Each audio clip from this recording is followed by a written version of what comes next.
aku bawa salad buah pakai mayones yang kamu benci itu. Namaku Banyu. Usiaku 32 tahun dan aku bekerja sebagai manajer stok di gudang farmasi di Bogor, pinggiran Jakarta. Kalimat itu keluar dari istriku, Sinta, sambil membongkar boks pendingin di acara bakar-bakar tahunan keluarga kami. Dia mengatakan itu seolah-olah lucu, seolah melihatku mengikis mayones dari piringku adalah sebuah hiburan. Aku memandangnya dari seberang tikar piknik kami. Dia sedang tersenyum melihat sesuatu di ponselnya. Bukan padaku, bukan pada anak-anak yang berlarian di dekatnya, hanya ponsel. Kami sudah menikah selama 7 tahun. Tahun-tahun yang baik, kupikir. Kami membeli rumah bersama 3 tahun lalu. Kami merenovasinya sendiri. Kami mengecat dapur dengan warna kuning, karena dia suka warna kuning. Aku lembur untuk menutupi cicilan rumah. Saat jam kerjanya dipotong di klinik, tempat dia bekerja di bagian penagihan. Agusti tidak pernah mengeluh, tapi akhir-akhir ini ada sesuatu yang salah. Dia mulai lebih sering keluar, malam-malam kumpul cewek, katanya. Klub buku hari Kamis, yoga hari Sabtu pagi. Aku tidak pernah mempertanyakannya. Aku percaya padanya. Itu kesepakatannya, kan? Kamu percaya pada istrimu. Sahabatku Rian muncul sekitar tengah hari. Dia datang dengan senyum ramah yang selalu dia miliki. Dia menepuk bahuku, mengambil bir dari boks pendingin. Rian dan aku berteman sejak SMA. Dia yang membawaku ke rumah sakit saat pergelangan tanganku patah waktu kelas 2 SMA. Orang yang berdiri di sampingku di pernikahanku. Orang yang kutelepon saat ayahku meninggal. Rame ya katanya, melihat kerumunan yang berkumpul. Iya, ibuku niat sekali tahun ini. Sinta tertawa lagi karena sesuatu di ponselnya. Rian memandangnya, lalu memandangku. Sesuatu melintas di wajahnya dengan cepat, tapi aku menangkapnya. Semua baik-baik saja, tanyaku. Ya, hanya lapar. Dia mengambil piring dan berjalan menuju panggangan. Aku melihatnya pergi, aku melihat Sinta melihatnya pergi. Itu adalah saat itu. Saat di mana sebagian dari diriku tahu, bukan detailnya, bukan gambaran lengkapnya. Hanya saja ada sesuatu yang salah. Seperti saat kamu mendengar suara berisik di rumahmu di tengah malam, dan tubuhmu menegang, bahkan sebelum otakmu memprosesnya. Aku berdiri di sana memegang piring kertas dengan burger yang tidak lagi ingin kumakan. Dan aku merasakan tanah di bawahku sedikit bergoyang. Sinta mengangkat mata dari ponselnya dan tersenyum padaku. Lebar, cerah, jenis senyum yang tidak sampai ke mata. Kamu bersenang-senang, sayang. Aku mengangguk, tapi aku tidak sedang bersenang-senang. Aku bertemu Sinta saat usiaku 23 tahun. Dia bekerja di kedai kopi dekat gudang. Aku datang setiap pagi dengan pesanan yang sama, kopi hitam tanpa gula. Dia mengingatnya setelah hari kedua. Mulai menyiapkannya saat aku masuk. Begitulah awalnya. Kami menikah 2 tahun kemudian. Upacara kecil, hanya keluarga dan beberapa teman. Rian adalah pendamping priaku. Dia memberikan pidato yang membuat semua orang tertawa. Membuat Sinta menangis. Air mata bahagia, katanya. Tahun-tahun pertama berjalan solid. Kami bekerja, menabung, berbicara tentang memiliki anak. Suatu hari nanti, kami melakukan perjalanan darat saat kami mampu membayarnya. Tidak ada yang mewah, hanya kami di jalan. Rian selalu ada. Dia lajang, tidak ada hubungan serius. Bilang dia sedang menunggu orang yang tepat. Dia datang untuk menonton bola, membantuku memperbaiki barang-barang di sekitar rumah. Sinta menyukainya. Dia bilang Rian sudah seperti keluarga sendiri. Aku setuju, tapi 6 bulan terakhir mengubah segalanya. Sinta mulai memeriksa ponselnya terus-menerus. Tersenyum pada pesan yang tidak dia tunjukkan padaku. Saat ku tanya siapa, dia bilang itu saudara perempuannya atau rekan kerja. Aku percaya karena aku tidak punya alasan untuk ragu. Dia berhenti bertanya tentang hariku. Berhenti duduk bersamaku di sofa setelah makan malam. Kami dulu menonton serial bersama. Mengobrol tentang hal-hal sepele, tertawa, tapi sekarang dia membawa ponselnya ke lantai atas dan menutup pintu kamar. Ku katakan pada diriku sendiri itu karena stres. Pekerjaannya menuntut, mungkin dia butuh ruang. Rian juga mulai bertingkah aneh. Dia membatalkan rencana di menit-menit terakhir, berhenti datang sesering dulu. Saat ku tanya apa ada yang salah, dia bilang pekerjaan sedang sibuk. Aku juga percaya padanya. Melihat ke belakang sekarang, tanda-tandanya ada di mana-mana. Sinta mulai memakai parfum, bahkan hanya untuk pergi ke supermarket. Baju-baju baru muncul di lemarinya. Dia bergabung dengan gym, tapi tidak pernah terlihat lelah setelah latihan. Dia mulai berbicara tentang membutuhkan lebih banyak kebebasan, lebih banyak waktu untuk dirinya sendiri. Aku memberikannya padanya. Karena itulah yang kamu lakukan saat kamu mencintai seseorang. Tapi di acara bakar-bakar itu, melihatnya tertawa pada ponselnya sementara Rian berdiri 6 meter jauhnya, tidak melihat ke arah kami berdua, kepingan-kepingan itu mulai menyatu. Ibuku datang dan bertanya, apakah aku merasa baik-baik saja? Aku baik-baik saja, kataku. Dia meremas bahuku. Kamu pucat. Aku tidak pucat. Aku hanya mulai melihat dengan jelas. Sinta meninggalkan ponselnya di tikar. Rian kembali dengan sepiring makanan. Mereka tidak saling memandang, tidak berbicara, tapi udara di antara mereka terasa berat. Aku tahu. Aku hanya belum tahu seberapa buruknya. Acara bakar-bakar berlanjut. Anak-anak bermain. Orang dewasa mengobrol. Seseorang membawa speaker dan mulai memutar lagu dangdut. Matahari bersinar terang. Semuanya tampak normal. Aku duduk di tikar di samping Sinta. Dia sedang menggulir layar ponselnya lagi. Aku memperhatikan ibu jarinya bergerak di layar. Cepat fokus. Kamu sedang bicara dengan siapa? Tanyaku. Dia tidak mengangkat mata. Hanya dengan Rina. Rina adalah rekan kerjanya. Mereka terkadang makan siang bersama. Tentang apa? Tidak penting. Hanya urusan pekerjaan. Aku mengangguk, meneguk birku. Rasanya hambar. Rian melewati kami lagi. Kali ini dia memandangnya, bukan aku. Dan Sinta balas memandangnya hanya sedetik, tapi itu sudah cukup. Perutku melilit. Aku bangkit. Aku perlu mengambil sesuatu di mobil.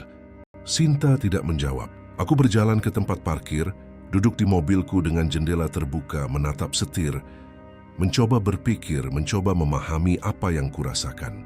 Mungkin aku salah. Mungkin aku melihat hal-hal yang tidak ada, tapi aku tidak salah. Kuambil ponselku, membuka aplikasi provider telepon. Kami memakai satu tagihan bersama. Aku belum pernah memeriksa penggunaannya sebelumnya. Tidak pernah merasa perlu. Aku menggulir catatan panggilan bulan terakhir. Nomor Rian muncul berulang kali. Larut malam dini hari. Panggilan yang berlangsung 10 menit, 20 menit, 1 jam. Ratusan pesan. Tanganku mulai gemetar.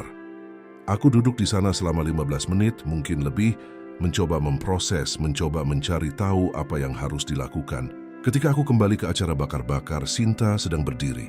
Rian ada di sampingnya. Mereka sedang menertawakan sesuatu. Ibuku memanggilku, bertanya apakah aku mau bir lagi. Aku menggeleng.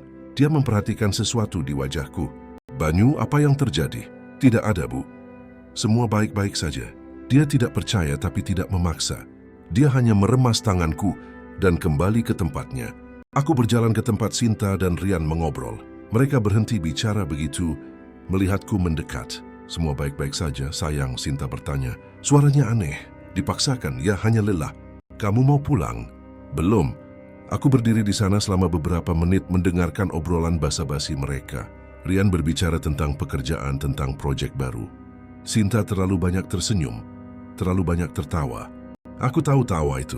Itu tawa gugupnya. Tawa yang dia keluarkan saat berbohong pada ibunya tentang hal-hal kecil. Tapi ini bukan hal kecil. Acara bakar-bakar berlangsung beberapa jam lagi. Kami makan, mengobrol, aku berpura-pura semuanya baik-baik saja. Keponakanku memintaku bermain kejar-kejaran dengannya. Aku berlari mengejarnya di halaman, tertawa saat dia menyentuhku, tapi pikiranku ada di tempat lain. Aku sedang menghitung. Berapa kali mereka bertemu? Berapa banyak kebohongan yang dia katakan padaku? Di mana mereka bertemu? Rumahku? Rumahnya, hotel. Setiap pikiran adalah sebuah tusukan. Saat matahari mulai terbenam, orang-orang mulai pulang.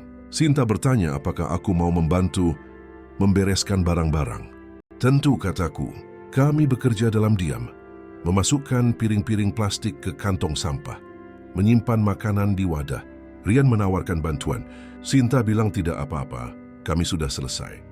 Dia mengangguk memeluk Sinta yang berlangsung sedetik lebih lama dari seharusnya, menepuk bahuku. Sampai ketemu lagi, Nyu, sampai nanti. Dia pergi. Sinta melihatnya pergi. Ada sesuatu di tatapannya, kesedihan, kerinduan, hasrat, rasanya seperti melihat orang asing. Kami pulang ke rumah dalam diam. Sinta sibuk dengan ponselnya. Aku mengemudi, mata di jalan, tangan mencengkeram setir. Saat kami tiba, dia langsung pergi ke kamar. Aku tetap di ruang tamu, duduk dalam gelap memikirkan apa yang harus dilakukan. Bisakah aku mengkonfrontasinya sekarang? Berteriak? Menuntut kebenaran? Atau menunggu? mengumpulkan lebih banyak bukti, memastikan bahwa ketika aku bertindak, itu akan menjadi pukulan telak. Aku memutuskan untuk menunggu. Kuambil laptop, duduk di meja dapur mulai mencari cara mengkonfirmasi perselingkuhan, cara mendapatkan pesan yang terhapus, cara melacak lokasi. Aku menghabiskan waktu berjam-jam membaca forum, artikel saran dari orang-orang yang mengalami hal yang sama. Aku belajar tentang aplikasi pemulihan data, Me2Mag, tentang cara memeriksa riwayat browser, tentang cara mengkonfrontasi tanpa memberi peringatan. Keesokan paginya, Sinta bangun terlambat. Aku sudah bangun berjam-jam. Aku sudah membuat kopi, roti panggang. Dia turun dengan piyama, rambut berantakan, mengambil cangkir. "Selamat pagi," katanya. "Selamat pagi. Tidur nyenyak?" "Ya, kamu lumayan." Dia menyesap kopinya, memeriksa ponselnya. Aku mengamatinya, setiap gerakan, setiap ekspresi. "Aku harus pergi hari ini," katanya. "Kemana?" "Gym. Setelah itu aku mau makan siang dengan Rina, boleh?" "Tentu." "Jam berapa kamu pulang?" "Tidak tahu. Sekitar jam 4 mungkin." "Oke." Dia menghabiskan kopinya, naik ke atas untuk bersiap-siap. Aku menunggu sampai mendengar suara shower menyala. Lalu aku pergi ke ruang tamu, mengambil ponselnya yang sedang diisi daya di sofa. Aku mencoba membukanya. Password baru. Bukan lagi tanggal ulang tahunku. Ku coba tanggal ulang tahunnya. Tidak bisa. Ku coba angka acak. Terkunci. Ku taruh kembali di tempatnya. 10 menit kemudian dia turun. Baju gym baru, parfum, riasan tipis. "Sampai nanti," katanya. Memberiku ciuman singkat di pipi. Sampai nanti. Aku menunggunya pergi. Mengambil kunci, masuk ke mobil dan mengikutinya. Dia pergi ke gym. Di sana selama 1 jam. Keluar mengemudi ke sebuah restoran di pusat kota. Parkir, masuk, aku menunggu. 5 menit kemudian Rian tiba. Jantungku berdebar kencang. Dia masuk ke restoran. Aku duduk di sana, tangan gemetar, napas berat. Aku tidak percaya, tapi aku melihatnya dengan mata kepalaku sendiri. Mereka ada di dalam, bersama. Makan siang, tertawa, sementara aku duduk di mobil seperti orang bodoh. Aku mengambil foto. Mobilnya, plat nomornya, restorannya. Aku tidak tahu apa yang akan kulakukan dengan foto-foto itu, tapi aku butuh bukti. Mereka di sana selama 2 jam. Saat mereka keluar, Rian meletakkan tangannya di pinggang Sinta. Dia menyandarkan kepalanya di bahu Rian. Kemudian mereka berpisah. Dia pergi ke satu arah, Sinta ke arah lain. Aku mengikuti Sinta kembali ke rumah. Dia tiba masuk, menemukanku di ruang tamu. "Hai, sayang." "Gimana tadi?" "Baik." "Hari kamu gimana?" "Biasa saja. Aku kerja sedikit di sini." Dia tersenyum, naik ke atas untuk mandi. Aku berdiri di sana, mencoba mengendalikan amarah. Aku ingin berteriak. Aku ingin menghancurkan barang-barang. Tapi aku tidak melakukan apa-apa. Aku hanya menarik napas dalam-dalam dan merencanakan. Malam itu aku berpura-pura semuanya normal. Kami makan malam bersama, menonton televisi. Dia menertawakan sesuatu di layar. Aku tidak mendengar apa itu. Pikiranku terlalu sibuk. Aku sedang memikirkan bagaimana melakukannya. Bagaimana mengekspos mereka berdua. Bagaimana memastikan semua orang tahu apa yang telah mereka lakukan. Aku teringat acara bakar-bakar. Seluruh keluarga berkumpul. Teman-teman, dan aku punya ide. Acara bakar-bakar berikutnya akan diadakan 2 minggu lagi.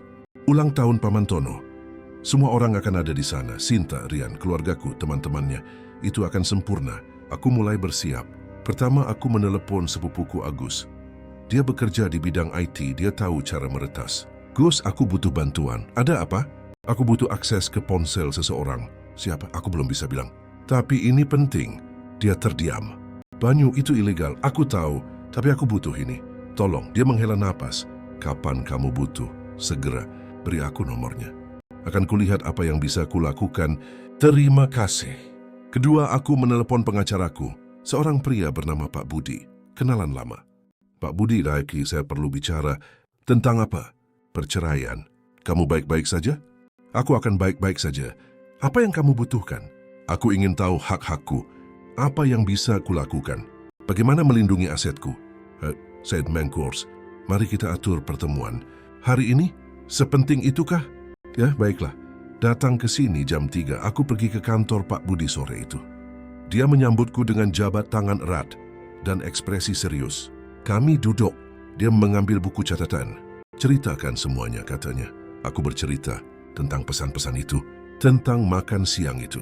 tentang perubahan perilakunya, tentang Rian. Pak Budi mencatat semuanya. Ketika aku selesai, dia bersandar di kursinya. Kamu punya bukti, foto, catatan telepon. Pak Budi mengangguk. Bagus, ini mempermudah. Di Indonesia perselingkuhan bukan kejahatan, tapi itu membantu dalam proses perceraian. Anda bisa meminta pembubaran karena ketidakharmonisan.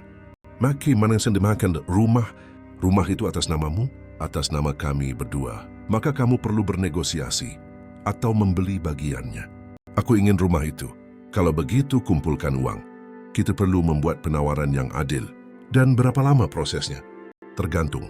Jika dia tidak menentang, beberapa bulan. Jika dia menentang, bisa lebih dari setahun. Pak Budi memberiku beberapa dokumen untuk ditandatangani, menjelaskan langkah selanjutnya. Saat aku meninggalkan kantornya, aku merasakan beban di dadaku. Aku benar-benar melakukannya, mengakhiri pernikahanku, menghancurkan kepercayaanku pada dua orang yang kucintai. Tapi tidak ada jalan untuk kembali. Tidak setelah apa yang kulihat. 2 hari kemudian Agus meneleponku. Berhasil apa? Akses ke ponselnya. Aku masuk lewat backup cloud-nya. Ada banyak hal di sini. Bisa kirimkan padaku? Bisa. Tapi Banyu, kamu yakin? Yakin.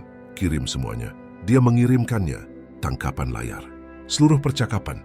Pesan-pesan yang membuat perutku mual. Sinta dan Rian berbicara setiap hari. Percakapan yang dimulai dengan polos dan cepat berubah menjadi intim. Foto. Rencana untuk bertemu. Pernyataan cinta. Satu pesan khususnya menghancurkanku. Rian, kapan kamu akan memberitahunya? Sinta, aku belum tahu. Aku takut reaksinya. Rian, aku tahu. Tapi kita tidak bisa terus seperti ini selamanya. Sinta, aku tahu. Tapi banyak orang yang baik. Dia tidak pantas menerima ini. Rian, lalu kenapa kamu bersamaku? Sinta, karena aku mencintaimu. Kamu membuatku merasa hidup kembali. Aku membacanya berulang kali. Setiap kata adalah tusukan. Orang baik tidak pantas menerima ini. Tapi dia tetap melakukannya.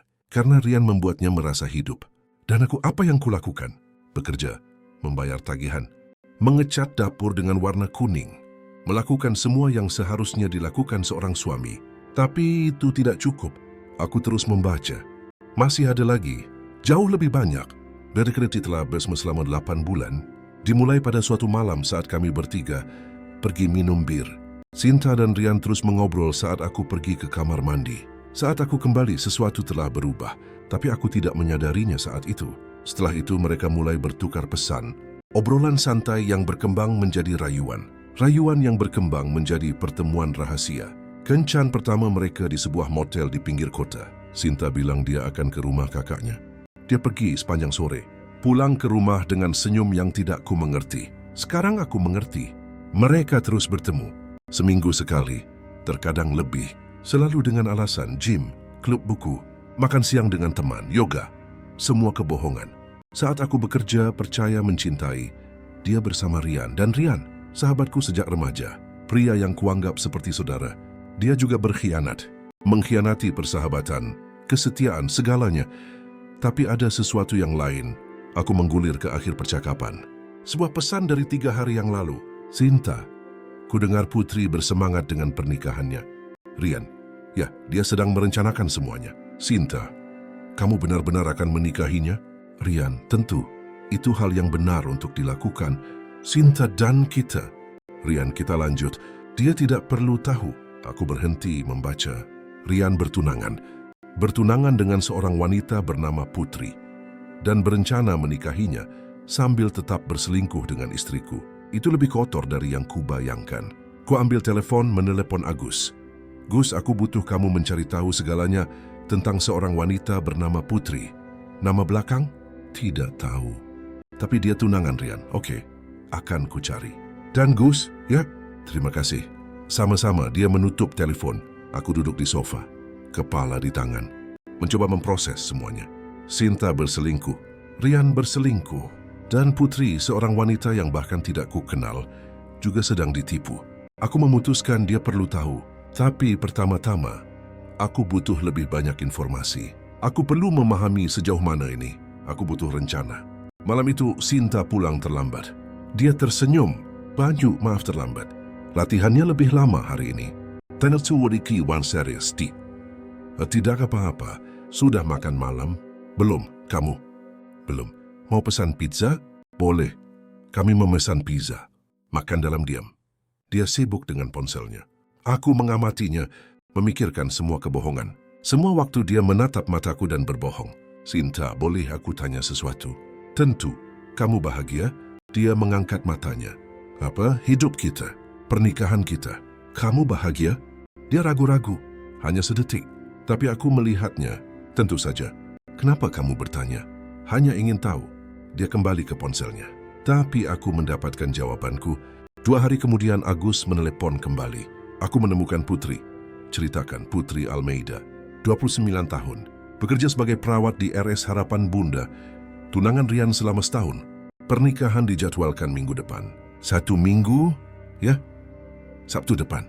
Aku terdiam. Pernikahannya minggu depan. Dan Rian menyembunyikan ini dari Sinta.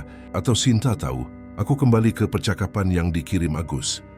Aku mencari penyebutan tentang pernikahan itu. Aku menemukannya. Rian tidak pernah memberitahukan tanggal pastinya. Selalu berbicara secara samar. Segera masih kami rencanakan. Aku punya waktu.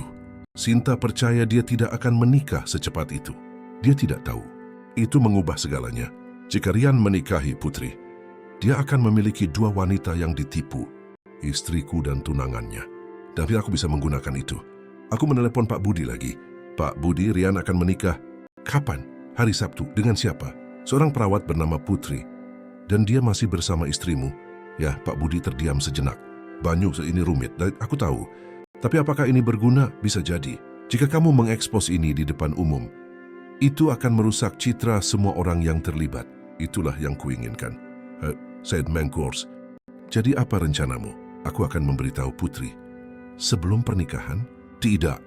Setelahnya. Kenapa? Karena aku ingin dia menikah. Aku ingin dia terikat secara hukum.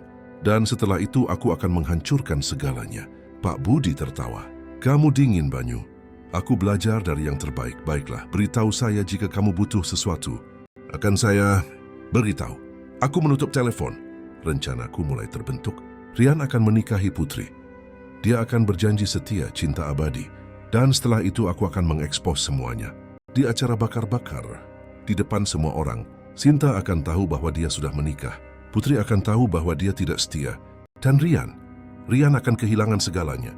Aku menghabiskan minggu berikutnya untuk bersiap, mengumpulkan semua bukti, tangkapan layar, foto, catatan panggilan, mengatur semuanya dalam sebuah folder, mencetak salinannya, menyimpannya di flash disk. Aku siap. Sinta tidak curiga apa-apa. Dia melanjutkan rutinitasnya. Pergi ke gym, makan siang dengan Rina, yoga, tapi aku tahu yang sebenarnya. Dan segera semua orang akan tahu. Hari Sabtu tiba, hari pernikahan Rian. Sinta bangun dengan suasana hati yang buruk. Bilang dia tidak enak badan. Ku tanya apakah dia ingin aku tinggal di rumah. Dia bilang tidak, dia hanya perlu istirahat. Aku pergi keluar untuk melakukan beberapa hal. Sebenarnya aku pergi ke gereja tempat pernikahan akan dilangsungkan. Aku berdiri di luar di tempat parkir, mengamati orang-orang berdatangan. Keluarga, teman semua berpakaian rapi. Aku melihat Rian datang. Setelan biru tua, rambut disisir rapi, senyum gugup. Dia tampak seperti pengantin pria yang bahagia. Tapi aku tahu siapa dia sebenarnya. Putri tiba setengah jam kemudian. Gaun putih, buket bunga, kerudung pengantin. Dia cantik, senyum lebar, mata berbinar. Dia benar-benar percaya dia menikah dengan pria impiannya. Dia tidak tahu pria itu punya wanita lain. Aku berdiri di sana sampai upacara dimulai. Lalu aku pergi. Aku tidak perlu melihat sisanya. Aku sudah melihat cukup. Saat aku sampai di rumah, Sinta sedang menangis. Duduk di sofa memegang ponselnya, air mata mengalir di wajahnya. Sinta, ada apa? Dia menatapku. Mata merah, wajah sembab. Tidak, Sinta. Hanya hari yang buruk. Mau bicara?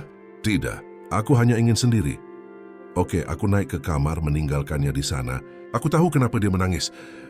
Rian telah menikah, dan dia baru saja menyadari bahwa dia mungkin tidak akan pernah menjadi lebih dari sekadar selingkuhan.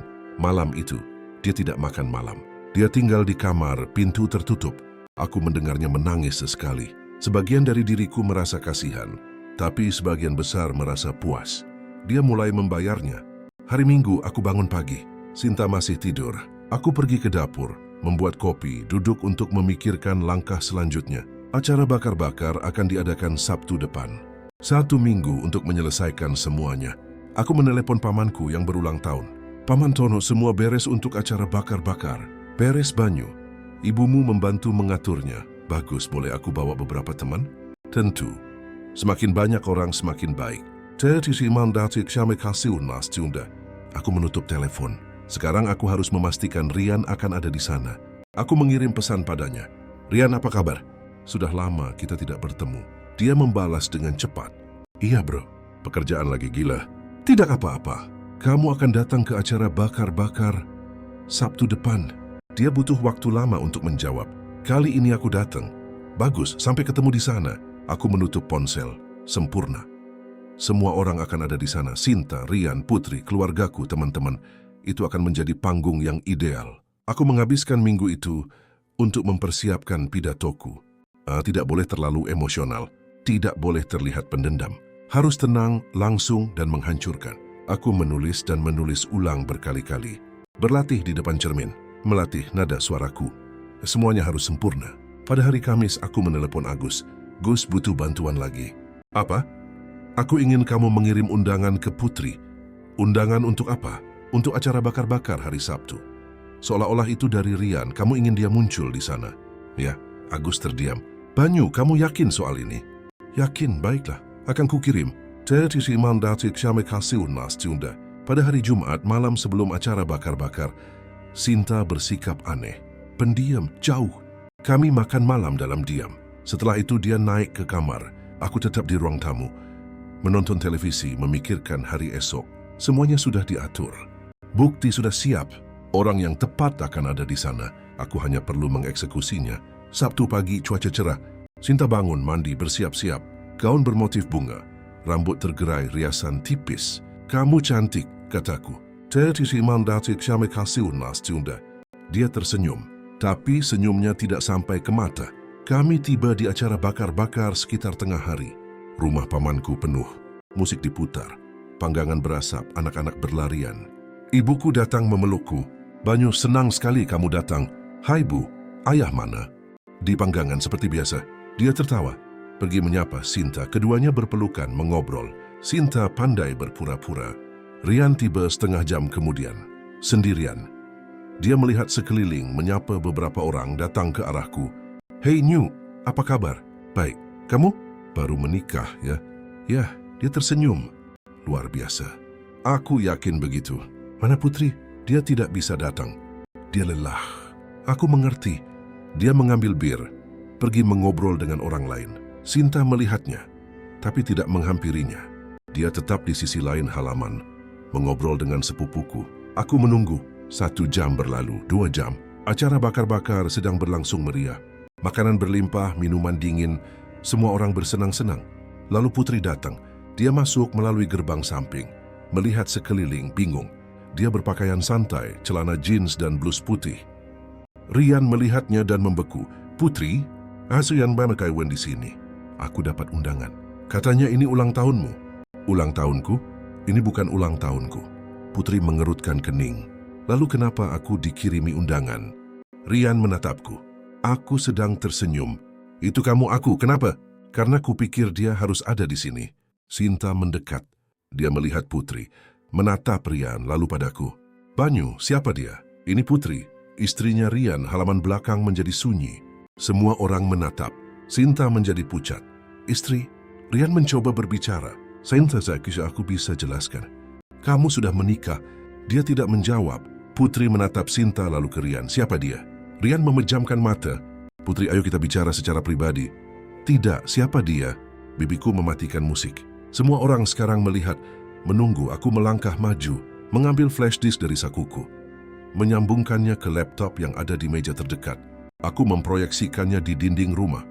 Foto, pesan, percakapan, semuanya. Orang-orang mulai membaca.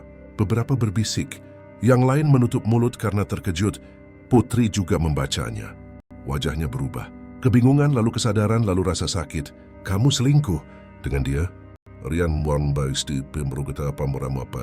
Sinta menangis. Banyu, hentikan ini. Tidak. Kamu pantas semua orang tahu siapa dirimu. Ibuku mendekat. Banyu, apa yang terjadi? Aku menunjukkan kebenaran, Bu. Sinta dan Rian berselingkuh selama 8 bulan. Putri jatuh berlutut. Dia mulai terisah. Sepupuku membantunya. Rian mencoba mendekat. Putri menjauh. Jangan sentuh aku. Dia berhenti. Sinta menatapku. Kamu merencanakan ini. Aku merencanakannya. Kenapa? Karena kalian pantas mendapatkannya. Kalian berdua. Dia menggelengkan kepala. Kamu tidak punya hak. Tidak punya hak. Kamu mengkhianati pernikahan kita. Dia mengkhianati tunangannya. Dan aku tidak punya hak untuk mengeksposnya. Orang-orang mulai pergi. Malu, terkejut. Pamanku mematikan panggangan. Ibuku menarikku ke samping. Banyu. Ini sudah keterlaluan. Ini perlu, Bu. Dia menghela napas. Ayo pulang. Aku menggeleng. Aku tetap di sini. Dia pergi. Tak lama hanya tersisa aku, Sinta, Rian, dan Putri. Putri bangkit. Menatap Rian, aku ingin cerai. Pembatalan pernikahan. Apapun itu, tapi aku tidak ingin berurusan lagi denganmu. Putri, tolong tidak. Kamu menipuku. Kamu mempermalukanku. Di depan semua orang, dia menatap Sinta. Dan kamu. Kamu tahu dia sudah terikat. Sinta gemetar. Aku tidak tahu dia sudah menikah. Tapi kamu tahu dia sudah bertunangan. Sinta tidak menjawab. Putri pergi. Rian berlari mengejarnya. Aku ditinggal sendirian dengan Sinta. Dia menatapku. Kamu menghancurkan segalanya. Tidak. Kalian yang menghancurkannya. Aku hanya menunjukkannya. Sinta berbalik dan lari. Aku mendengar mobilnya menyala dan pergi. Aku berdiri di sana sendirian di halaman yang kosong. Meja-meja masih penuh makanan. Kursi-kursi berantakan. Keheningan terasa berat. Aku membersihkan semuanya. Menyimpan kursi, membuang piring kertas ke tempat sampah, mematikan lampu. Pamanku datang membantuku. Kami bekerja dalam diam. Ketika kami selesai, dia meletakkan tangannya di bahuku. Kamu melakukan apa yang kamu anggap benar. Aku tahu, Paman, tapi sulit untuk menyaksikannya. Aku tahu. Dia masuk ke dalam rumah. Aku mengemudi kembali ke rumahku, atau apa yang dulu menjadi rumah kami. Ketika aku tiba, Sinta tidak ada di sana. Mobilnya tidak ada di garasi. Aku masuk. Rumah itu sunyi. Ku nyalakan lampu, duduk di sofa. Ku ambil ponsel. Ada 15 pesan. Ibuku, bibiku, sepupu, teman. Semua bertanya apa yang terjadi. Aku tidak menjawab satupun. Sinta menelepon 1 jam kemudian. Kuangkat. Kamu di mana? Di rumah kakakku. Kamu akan kembali. Aku tidak tahu. Aku perlu berpikir. Oke, Banyu, dia mulai menangis. Kenapa kamu melakukan itu? Karena kamu mengkhianatiku. Aku tahu. Dan aku menyesal. Tapi kamu tidak perlu mempermalukan kami seperti itu. Mempermalukan? Kalian mempermalukan diri sendiri. Aku hanya membawanya ke cahaya. Dia menutup telepon. Aku tidak menelepon balik. Aku pergi ke kamar. Berbaring di tempat tidur, menatap langit-langit. Aku mencoba merasakan sesuatu. Rasa bersalah. Penyesalan, tapi aku hanya merasa hampa. Pada hari Minggu, Agus meneleponku. Banyu, kamu jadi berita. Apa? Semua orang membicarakannya. Ada foto-foto dari acara bakar-bakar yang beredar. Orang-orang mengomentarinya di media sosial. Ku menjamkan mata. Bagus, kamu baik-baik saja. Aku baik-baik saja. Butuh sesuatu? Terima kasih. Aku menutup telepon. Aku menghabiskan hari di rumah. Tidak keluar. Tidak menjawab telepon. Hanya duduk di sana, memproses semuanya. Pada hari Senin, aku kembali bekerja. Rekan-rekanku memandangku berbeda.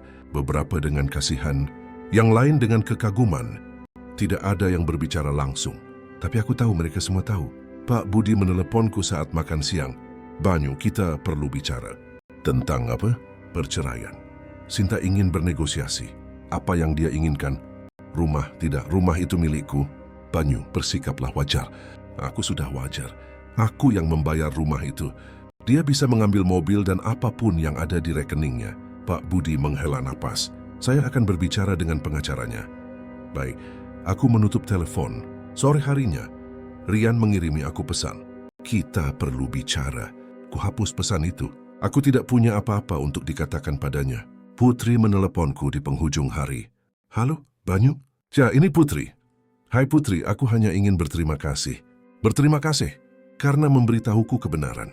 Aku tahu sulit melakukan apa yang kamu lakukan. Tapi aku pantas tahu. Sama-sama aku akan menuntut Rian pembatalan pernikahan karena penipuan dan aku akan menceritakan semua ini kepada hakim. Bagus, dia pantas mendapatkannya. Ya, dia pantas. Dia terdiam. Kamu baik-baik saja? Aku akan baik-baik saja. Jika kamu butuh sesuatu, beritahu aku. Akan kuberitahu. Terima kasih Banyu, sama-sama. Kami menutup telepon. Aku merasa sedikit lega. Setidaknya satu orang keluar dari ini dengan lebih baik. Minggu berlalu dengan lambat. Sinta tidak kembali ke rumah. Dia tinggal di rumah kakaknya, menelepon sesekali, mencoba bernegosiasi. Dia ingin setengah dari segalanya. Aku tidak mengalah. Pak Budi dan pengacaranya berbicara hampir setiap hari. Tapi kami tidak mencapai kesepakatan. Pada hari Kamis, ibuku muncul tanpa pemberitahuan. Banyu, buka pintunya. Ku buka. Dia masuk melihat sekeliling. Rumah itu berantakan, piring kotor di wastafel, pakaian berserakan. Kapan terakhir kali kamu membersihkan tempat ini? Aku tidak ingat. Dia menggelengkan kepala, mulai membersihkan. Ku coba membantu. Dia menyuruhku duduk. Setelah 1 jam rumah itu terlihat rapi. Dia membuat kopi, duduk bersamaku di meja. Bagaimana kabarmu? Baik. Jangan bohong padaku. Aku sedang menghadapinya. Dia memegang tanganku. Banyu, ibu mengerti kemarahanmu. Tapi apa yang kamu lakukan di acara bakar-bakar, itu keterlaluan. Itu perlu, Bu, itu kejam. Mungkin, tapi mereka pantas mendapatkannya. Dia menghela napas. Tidak ada yang pantas dipermalukan di depan umum. Bahkan ketika mereka salah, aku menatapnya. Ibu ingin aku diam saja? Ingin aku pura-pura semuanya baik-baik saja? Tidak. Tapi ada cara lain untuk menanganinya. Apa? Berbicara. Berakhir dengan damai. Melanjutkan hidup. Melanjutkan hidup. Setelah 8 bulan kebohongan, dia mengkhianatiku, Bu. Dengan sahabatku sendiri. Aku tahu, Nak. Dan itu mengerikan. Tapi balas dendam tidak membawa kedamaian. Itu hanya membawa lebih banyak rasa sakit. Aku bangkit. Terima kasih atas nasihatnya, Bu. Tapi aku melakukan apa yang harus kulakukan. Dia juga bangkit, mencium keningku. Ibu menyayangimu, Banyu. Bahkan ketika ibu tidak setuju denganmu. Aku juga sayang ibu. Dia pergi. Aku sendirian lagi. Malam itu Sinta muncul, mengetuk pintu. Kubuka, dia tampak berbeda, kurus, lingkaran hitam di bawah matanya. Rambut kusam. Boleh aku masuk? Boleh. Dia masuk, duduk di sofa. Aku tetap berdiri. Aku datang untuk mengambil barang-barangku. Baiklah, boleh aku ke atas? Boleh. Dia naik. Ku dengar dia di kamar membuka laci, memasukkan pakaian ke dalam koper. Dia turun setengah jam kemudian, 2 koper di tangan. Hanya itu, untuk saat ini. Aku akan kembali mengambil sisanya nanti. Oke. Dia berhenti di pintu, menatapku. Aku minta maaf, Banyu. Untuk apa? Untuk segalanya. Karena telah berkhianat, karena telah berbohong, karena telah menghancurkan apa yang kita miliki. Aku juga minta maaf. Dia mulai menangis. Apa kamu masih mencintaiku? Aku mencintaimu. Tapi orang yang kucintai sudah tidak ada lagi. Dia menyeka air matanya. Aku pantas menerima ini. Kamu pantas. Dia mengangguk. Pergi. Ku dengar mobilnya pergi. Kau tutup pintu, bersandar padanya. Menarik napas dalam-dalam. Selesai, semuanya berakhir. Pada hari Sabtu, seminggu setelah acara bakar-bakar, aku bangun pagi. Aku pergi berlari. Perlu menjernihkan pikiran. Aku berlari selama 1 jam. Kembali ke rumah dengan berkeringat lelah. Mandi. Membuat kopi, duduk di teras, telepon berdering. Itu Pak Budi. Banyu, ada kabar baru. Apa Sinta menerima persyaratanmu? Dia akan mengambil mobil dan uang di rekeningnya. Kamu mendapatkan rumah. Bagus, kita akan menandatangani surat-suratnya minggu depan. Baik, dan ada satu hal lagi. Apa? Rian dan Putri menyelesaikan pembatalan pernikahan mereka. Cepat sekali. Dia punya cukup bukti. Hakim mengabulkannya saat itu juga. Aku mengerti. Dia kehilangan banyak mobil, setengah dari tabungannya, dan reputasinya. Pak Budi terdiam. Kamu puas, aku lega. Itu berbeda. Saya mengerti. Kita bicara lagi minggu depan. Sampai nanti. Aku menutup telepon. Aku memandang ke cakrawala. Matahari sedang terbit, oranye merah keemasan, indah. Kupikirkan semua yang telah terjadi, pengkhianatan, penemuan, balas dendam, konsekuensinya. Apakah itu sepadan? Aku tidak tahu. Tapi itu perlu, karena beberapa hal tidak bisa dimaafkan. Beberapa kebohongan tidak bisa dilupakan. Dan beberapa orang perlu membayar atas apa yang telah mereka lakukan. Kuhabiskan kopiku, masuk ke dalam, mulai membereskan rumah. Dah seperti Kenanda masal di depan desa. Tapi untuk pertama kalinya dalam beberapa minggu, Aku merasa aku bisa melewatinya. 2 bulan berlalu, perceraian itu selesai. Sinta menandatangani surat-surat itu tanpa protes. Dia mendapatkan mobil, uang di rekeningnya, dan beberapa pakaian serta barang pribadi. Aku mendapatkan rumah, perabotan, dan harga diriku. Dia pindah ke Bandung. Kakaknya mendapatkan pekerjaan untuknya di sana. Petugas di klinik hewan, jauh dari Bogor, jauh dari gosipnya, jauh dariku. Rian juga pindah dari kota, pindah ke Surabaya, mencoba memulai kembali, tapi ceritanya mengikutinya. Media sosial tidak lupa. Putri memastikannya. Dia memposting segalanya. Percakapan, bukti pernikahan palsu itu viral. Rian menjadi contoh buruk tentang apa yang tidak boleh dilakukan. Sahabat pengkhianat, tunangan pembohong. Aku tidak bisa menghitung berapa banyak meme yang dibuat tentangnya. Putri di sisi lain menjadi semacam pahlawan. Orang-orang melihatnya sebagai korban yang bangkit. Dia melakukan wawancara untuk blog, podcast, berbicara tentang hubungan yang toksik dan tanda-tanda bahaya. Dia menggunakan rasa sakitnya untuk membantu orang lain. Aku mengaguminya untuk itu. Bagiku hidup kembali normal. Kurang lebih, pekerjaan tetaplah pekerjaan. Bangun, pergi ke gudang, mengelola stok, pulang ke rumah. Bedanya sekarang rumah itu kosong. Sunyi, terkadang itu menyenangkan. Terkadang sepi. Aku mulai pergi ke gym sungguhan. Bukan untuk memata-matai siapapun, hanya untuk menyibukkan pikiranku. Mengangkat beban, berlari di treadmill, mengikuti kelas spinning. Berat badanku turun, ototku bertambah. Aku merasa lebih kuat. Tidak hanya secara fisik, secara mental juga. Ibuku datang makan malam bersamaku setiap hari Minggu. Dia memasak. Kami mengobrol tentang hal-hal ringan, pekerjaannya, tetangga, taman yang sedang dia tanam. Dia tidak pernah menyebut Sinta.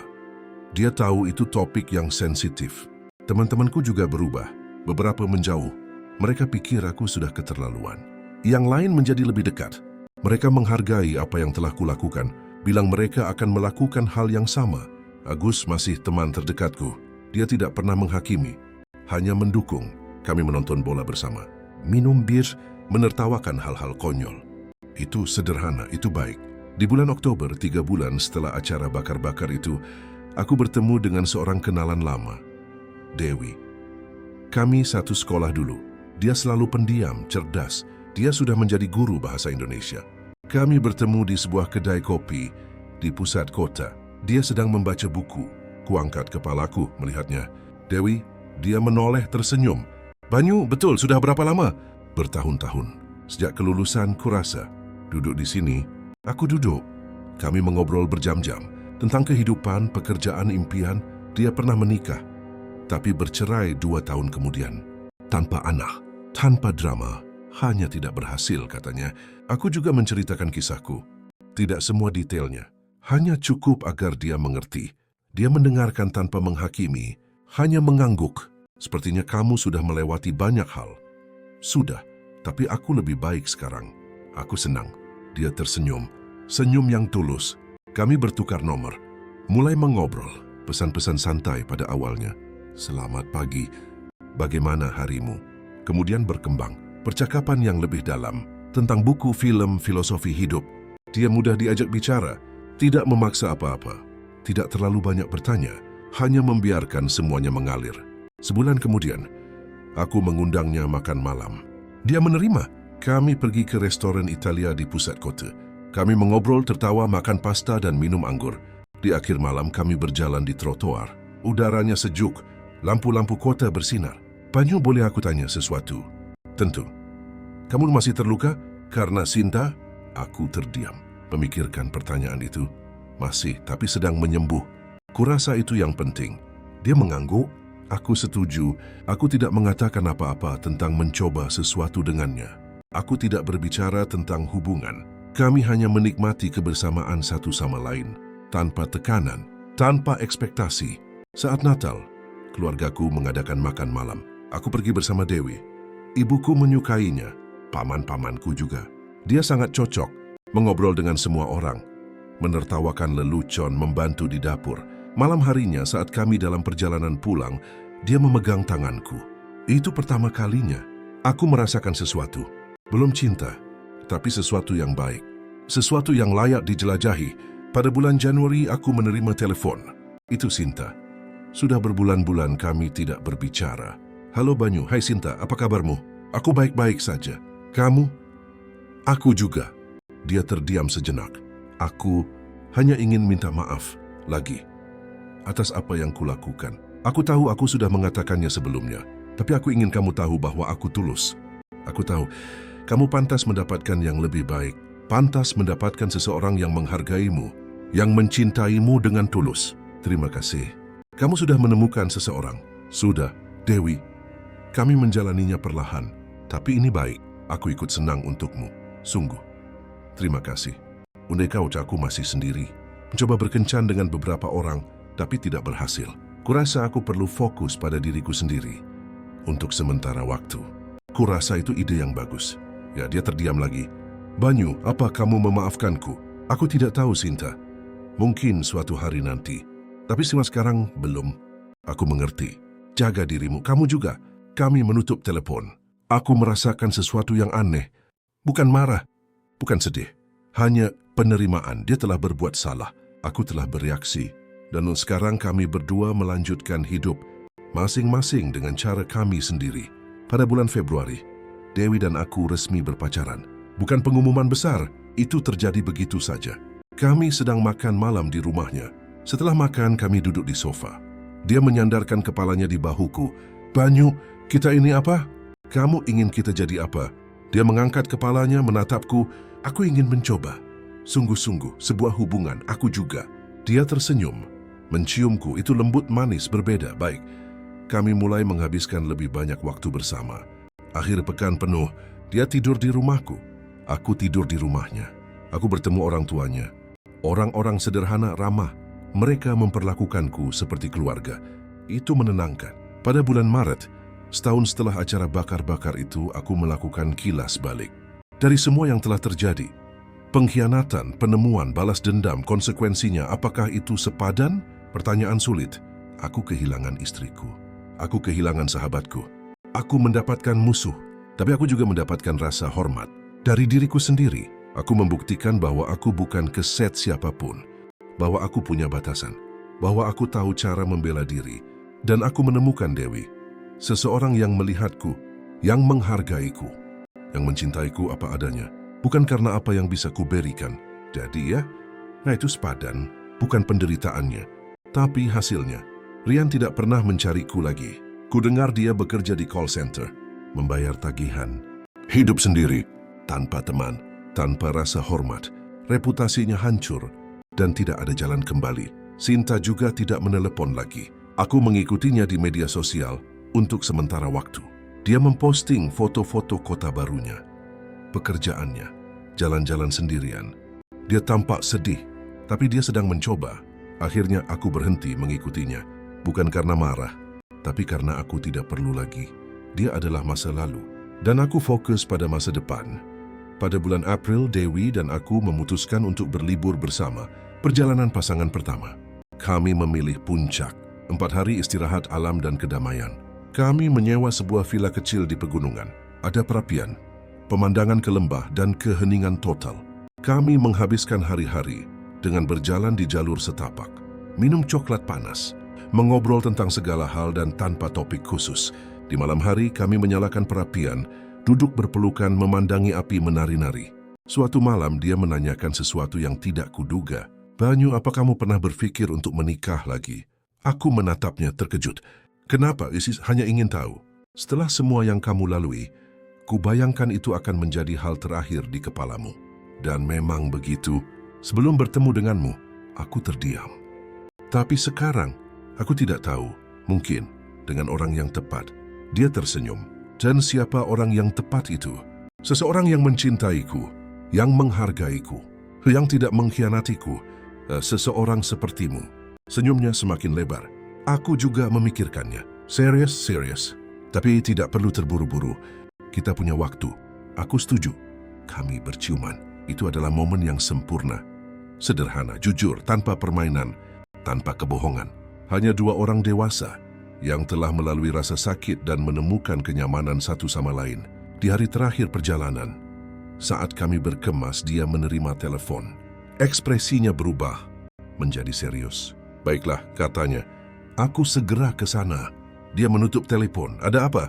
Ibuku, dia jatuh di rumah. Ada di rumah sakit. Ayo, kami bergegas kembali ke Bogor. Aku mengemudi secepat mungkin. Dewi gugup, memainkan tangannya melihat keluar jendela. Semua akan baik-baik saja, kataku. Kuharap begitu. Kami tiba di rumah sakit 3 jam kemudian. Ayahnya ada di ruang tunggu, wajah pucat, tangan gemetar. Ayah, bagaimana ibu? Stabil. Pinggulnya patah, perlu dioperasi. Kapan? Besok pagi. Dewi memeluk ayahnya, menangis di bahunya. Aku berdiri di sana, tidak tahu harus berbuat apa. Hanya mengamati. Setelah beberapa saat, dokter datang berbicara dengan mereka, menjelaskan prosedur, risiko, waktu pemulihan. Dewi mengajukan pertanyaan, ayahnya juga. Ku hanya mendengarkan. Saat dokter pergi, kami semua duduk di ruang tunggu. Berjam-jam berlalu, perawat berlalu lalang. Keluarga lain juga, semua orang dengan tragedi mereka sendiri. Tengah malam aku meyakinkan Dewi untuk pulang beristirahat. Dia tidak mau. Tapi dia sangat lelah. Kuantar dia ke apartemennya, membantunya berganti pakaian. Dia berbaring di tempat tidur. Tetap di sini, pintanya. Aku tetap di sana, memegang tangannya sampai dia tertidur. Keesokan paginya kami kembali ke rumah sakit. Operasi dijadwalkan pukul 10. Ayah Dewi sudah ada di sana. Kami duduk bersama, menunggu. Operasi berlangsung 4 jam. Saat dokter keluar, dia tersenyum. Semua berjalan lancar. Dia akan pulih sepenuhnya, tapi akan membutuhkan fisioterapi. Dewi mulai menangis lega. Terima kasih, dokter. Terima kasih. Sama-sama, kalian bisa menemuinya beberapa jam lagi. Kami tinggal lebih lama. Saat akhirnya kami bisa masuk ke kamar, Ibu Dewi sudah bangun. Lemah tapi tersenyum. Putriku, katanya. Ibu Dewi mendekat memegang tangannya. Ibu membuatku takut. Maaf. Dia menatapku. Siapa dia? Ini Banyu, Bu, pacarku. Ah, dia tersenyum tampan. Dewi tertawa. Terima kasih, Bu. Jaga putriku baik-baik. Akan kujaga. Aku janji. Kami menghabiskan sisa hari di rumah sakit. Saat kami keluar, hari sudah malam. Dewi lelah tapi lega. Terima kasih sudah ada di sini, katanya. Aku akan selalu ada. Dia memelukku erat dan aku menyadari sesuatu. Aku mencintainya, bukan hanya ketertarikan, bukan hanya kenyamanan. Itu cinta sejati. Minggu-minggu berikutnya sangat intens. Dewi membagi waktunya antara pekerjaan, rumah sakit, dan aku. Ibunya pulih dengan baik, melakukan fisioterapi setiap hari. Dalam 2 minggu dia sudah berjalan dengan kruk. Dalam sebulan, tanpa bantuan. Pada bulan Juni, kami mengadakan acara bakar-bakar di rumahku. Kecil, hanya keluarga dan teman dekat. Ibuku, paman-pamanku, Agus, Dewi, dan orang tuanya. Itu menyenangkan, santai, semua orang mengobrol, tertawa, makan. Ibuku menarik Dewi ke sudut. Mereka berbicara sebentar. Kemudian ibuku datang kepadaku. Dia istimewa, Banyu. Aku tahu, Bu, jangan lepaskan dia. Tidak akan. Dia mencium keningku. Pergi. Kemudian Dewi bertanya apa yang dikatakan ibuku. Dia bilang kamu istimewa. Hanya itu? Tidak. Dia bilang jangan sampai aku kehilanganmu. Dan apa kamu akan begitu? Kehilanganmu? Tidak akan pernah. Dia tersenyum. Bagus, pada bulan Juli sebuah kejadian tak terduga. Aku sedang di supermarket, membeli bahan makanan. Aku berbelok di sebuah lorong. Dan di sanalah dia. Sinta, dia juga melihatku berhenti. Kami saling menatap selama beberapa detik. Lalu dia mendekat. Hai Banyu, hai Sinta, kamu baik-baik saja? Aku baik-baik saja. Kamu? Aku juga. Dia melihat ke troli belanjaku. Mau bakar-bakar? Semacam itu. Keren, keheningan yang canggung. Aku menatapnya dengan sungguh-sungguh. Dia tampak berbeda. Rambut lebih pendek, pakaian sederhana, tanpa riasan. Dia tampak lelah. Kamu tinggal di sini lagi, tanyaku. Tidak, hanya mengunjungi kakakku. Aku mengerti. Banyu, dia ragu-ragu. Boleh aku tanya sesuatu? Boleh. Kamu bahagia? Aku terdiam. Memikirkan pertanyaan itu. Aku bahagia. Aku ikut senang untukmu. Sungguh. Terima kasih. Dan kamu? Aku sedang berusaha. Ini sebuah proses. Aku mengerti. Dia tersenyum. Sedih. Jaga dirimu, Banyu. Kamu juga, Sinta. Dia berbalik dan pergi. Aku berdiri di sana sejenak, memproses, lalu melanjutkan belanjaku. Saat aku sampai di rumah, ku ceritakan pada Dewi. Dia mendengarkan dalam diam. Apa yang kamu rasakan saat melihatnya? Tidak tahu. Aneh. Sedih? Sedikit. Tapi tidak seperti dulu. Dia memegang tanganku. Kamu masih mencintainya? Tidak.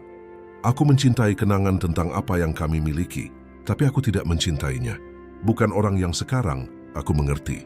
Tapi aku mencintaimu. Dia tersenyum. Aku juga mencintaimu. Itu pertama kalinya kami mengatakannya dengan lantang. Dan itu sempurna. Pada bulan Agustus, aku memutuskan untuk melakukan perubahan di rumah. Mengecat ulang, mengganti perabotan, menjadikannya benar-benar milikku. Bukan lagi milik kami. Dewi membantu. Kami memilih warna bersama. Abu-abu muda untuk ruang tamu, biru tua untuk kamar tidur, kuning untuk dapur. Tidak, jangan kuning. Kenapa? Kenangan buruk. Aku mengerti. Hijau? Hijau bagus. Kami bekerja selama berminggu-minggu, mengecat, merakit, mengatur. Saat kami selesai, rumah itu tidak bisa dikenali. Tidak ada lagi Sinta. Tidak ada lagi masa lalu. Itu adalah awal yang baru. Dewi lebih sering tinggal di rumah setelah itu. Membawa pakaian, sikat gigi, buku. Perlahan dia pindah, tanpa diresmikan, hanya terjadi secara alami. Suatu malam saat kami memasak bersama, dia bertanya padaku, "Kamu ingin aku pindah selamanya? Kamu mau?" "Aku mau." "Kalau begitu ya, aku mau." Dia tersenyum. "Oke." Pada akhir Agustus, dia resmi pindah, membawa semua barangnya, pakaian, buku, tanaman, kenangan. Kami mencampurkan hidup kami. Awalnya aneh, berbagi ruang dengan orang lain lagi, tapi itu juga baik. Bangun dan melihatnya, tidur di sampingnya, memasak bersama, menonton film di sofa. Itu sederhana, tapi itu adalah kebahagiaan. Pada bulan September, di hari ulang tahunnya, aku merencanakan kejutan. Ku membawanya ke restoran mewah. Dia berdandan, gaun hitam, sepatu hak tinggi, rambut diikat. Dia sangat cantik. Kami makan malam, mengobrol, tertawa. Pada akhirnya, saat pelayan membawakan hidangan penutup, ada sesuatu yang lain di piring itu. Sebuah kotak kecil. Dia menatapku. Bingung, "Banyu, apa ini?" "Buka." Dia membukanya. Di dalamnya sebuah cincin. Bukan cincin pertunangan. Belum, hanya sebuah janji. Dia menatapku, air mata berlinang. "Ini sebuah janji," kataku, "bahwa aku akan mencintaimu, menghargaimu, menilaimu setiap hari." Dia memakai cincin itu, memelukku erat. "Aku mencintaimu, Banyu. Aku juga mencintaimu." Kami pulang bersama.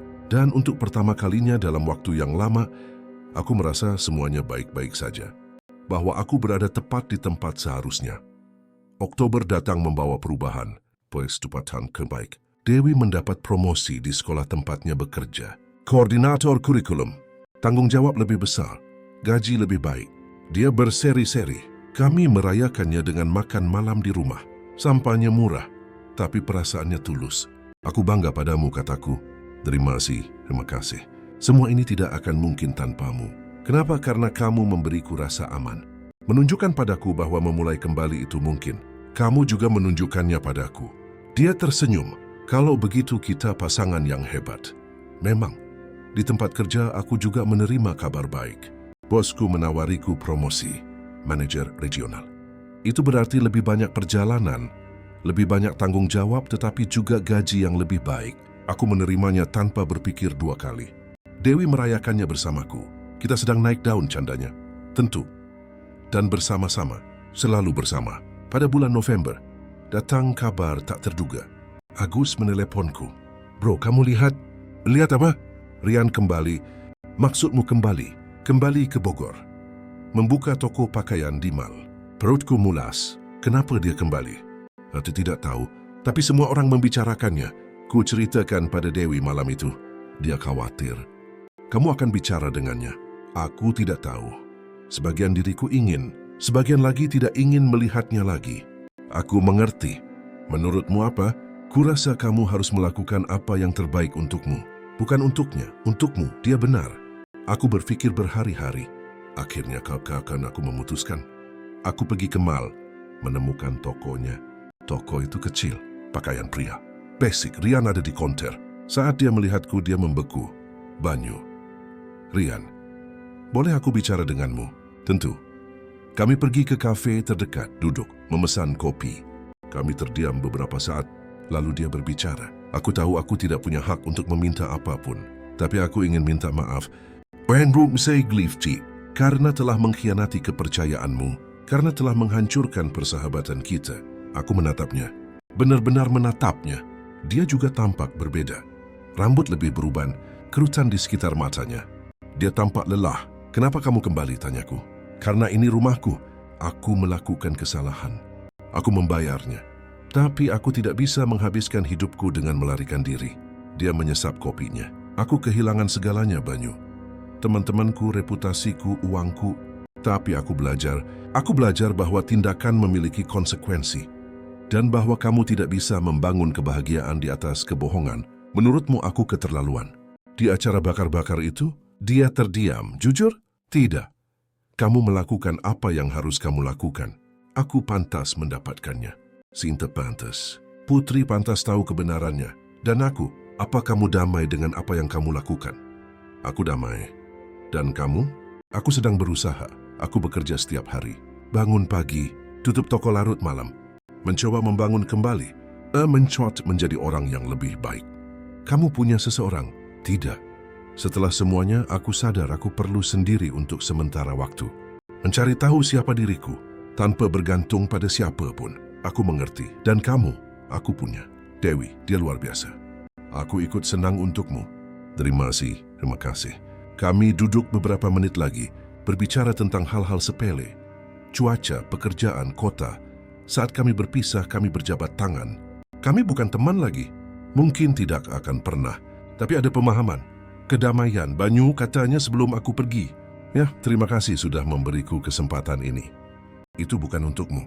Itu untukku. Aku butuh penutupan. Aku mengerti." "Tetap saja terima kasih." Aku mengangguk dan pergi. Saat aku sampai di rumah, Dewi menungguku. "Bagaimana?" "Baik. Aku bisa mengatakan apa yang perlu kukatakan." "Dan dia?" "Dia sedang mencoba memulai kembali. Seperti semua orang, dia memelukku." "Aku bangga padamu." "Kenapa?" "Karena berani menghadapi masa lalu. Itu tidak mudah. Memang tidak. Tapi itu perlu." Pada bulan Desember, kami membuat rencana untuk tahun baru. Dewi ingin bepergian. Aku ingin istirahat. Kami memutuskan untuk melakukan keduanya. Bali, pantai, matahari, kedamaian. Kami memesan hotel di tepi pantai. 5 hari hanya untuk kami berdua. Kami menghabiskan Natal bersama keluarga kami. Makan malam di rumah ibuku. Semua orang bersama. Makanan berlimpah, tawa cinta. Dewi sangat cocok. Dia mengobrol dengan semua orang. Membantu di dapur, bermain dengan anak-anak. Di akhir malam ibuku menarikku ke samping. "Dia yang tepat, nak." "Aku tahu, Bu. Jangan sampai hilang." "Tidak akan." Dia mencium keningku. "Kamu pantas bahagia." Dan aku bahagia, Bu. Untuk pertama kalinya dalam waktu yang lama aku bahagia. Di malam tahun baru kami berada di Bali. Pantai ramai, kembang api, musik keras. Kami berpelukan tengah malam. "Selamat tahun baru," katanya. "Selamat tahun baru," jawabku. "Semoga tahun ini lebih baik dari tahun sebelumnya." Kami berciuman saat kembang api meledak di langit. Berwarna-warni, berisik, indah. Dan aku memikirkan segalanya. Tentang Sinta, tentang Rian, tentang Putri. Tentang rasa sakit, tentang pengkhianatan, tentang balas dendam. Tapi juga tentang penyembuhan, tentang pengampunan, tentang permulaan baru. Aku belajar bahwa hidup bukan tentang menghindari rasa sakit. Ini tentang bagaimana kamu menghadapinya. Apakah kamu membiarkannya menghancurkanmu, atau kamu menggunakannya untuk tumbuh? Aku memilih untuk tumbuh. Aku memilih untuk melanjutkan hidup. Aku memilih untuk bahagia. Dan pada akhirnya, itu adalah keputusan terbaik yang bisa kuambil. Karena hari ini, 2 tahun setelah acara bakar-bakar yang menentukan itu, aku damai. Aku punya pekerjaan yang baik, rumah yang kucintai, seorang wanita yang menghargaiku, keluarga yang mendukungku. Aku tidak lagi membawa beban pengkhianatan. Aku tidak lagi memikirkan balas dendam. Aku hanya hidup, satu hari demi satu hari. Dan itu sudah cukup, cerita selesai. Para pendengar yang budiman, kami harap kisah Banyu, Sinta, dan Rian telah menyentuh Anda. Terkadang, hidup menempatkan kita dalam situasi sulit, di mana kita harus membuat pilihan yang mengubah segalanya. Banyu memilih martabatnya, memilih kebenaran, dan pada akhirnya menemukan kebahagiaan sejati bersama Dewi. Perjalanannya menunjukkan kepada kita bahwa bahkan setelah kekecewaan terbesar adalah mungkin untuk membangun kembali dan menemukan cinta lagi. Jika cerita ini menyentuh Anda, jika Anda merasa terhubung dengan salah satu karakter atau sekadar menikmati narasinya, jangan lupa untuk berlangganan saluran kami. Tinggalkan like Anda di video ini agar kami dapat terus menghadirkan kisah-kisah yang mengeksplorasi kompleksitas hubungan manusia, kepercayaan, pengkhianatan, dan pemulihan. Kami telah menyiapkan daftar putar khusus dengan cerita-cerita yang sama menariknya yang dapat Anda temukan di samping ini. Setiap hari kami menghadirkan konten unik, mulai dari drama keluarga hingga kisah pemulihan dan cinta. Beritahu kami di kolom komentar, apakah Anda akan melakukan hal yang sama dengan Banyu? Atau apakah Anda akan memilih jalan yang berbeda? Kami ingin tahu pendapat Anda. Pengalaman Anda juga penting. Dan jika Anda pernah mengalami hal serupa, ketahuilah bahwa Anda tidak sendirian. Selalu ada cahaya di ujung terowongan. Terima kasih telah menemani kami sampai di sini. Sampai jumpa di cerita berikutnya.